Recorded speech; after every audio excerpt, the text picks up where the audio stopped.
দুধ কাতলা সম্পূর্ণ রেডি হয়ে গেছে।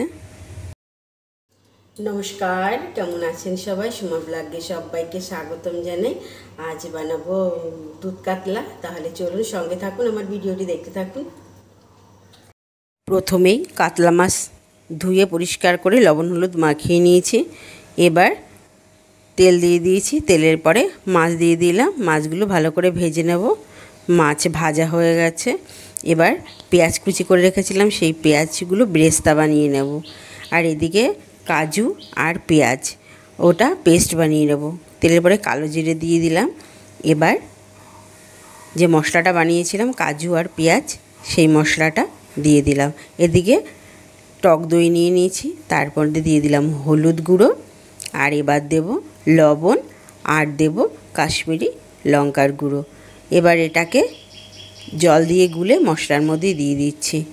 ভালো করে এবার মশলাটা কষিয়ে নেব। এবার ভালো করে কষানো হয়ে গেল। এবার এদিকে একটা আমুল দুধের প্যাকেট নিয়ে নিয়েছি, এটা জল গরম করে গুলে নেব। বেশ তেল ছেড়ে দিয়েছে মাছের মশলা থেকে। এবার দুধটা দিয়ে দিলাম। আমি এটা সাদা তেলে বানিয়েছি, আপনারা সর্ষে তেল চাইলে সর্ষে তেলেও বানাতে পারেন। ঝোল ফুটে উঠেছে, মাছগুলো সব দিয়ে দিলাম।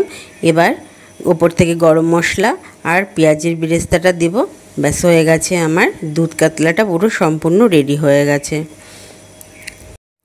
নামিয়ে নিয়েছি। এই রেসিপিটি ফ্রাইড রাইসের সাথেও দারুণ লাগবে খেতে। তাহলে আমার এই দুধ কাতলাটা পুরো রেডি হয়ে গেছে। যদি আমার ভিডিওটি আপনাদের ভালো লাগে তাহলে আমার পেজটিকে ফলো করে দেবেন, শেয়ার করে দেবেন। আর যদি ইউটিউব থেকে দেখে থাকেন তাহলে আমার চ্যানেলটাকে সাবস্ক্রাইব করে দেবেন।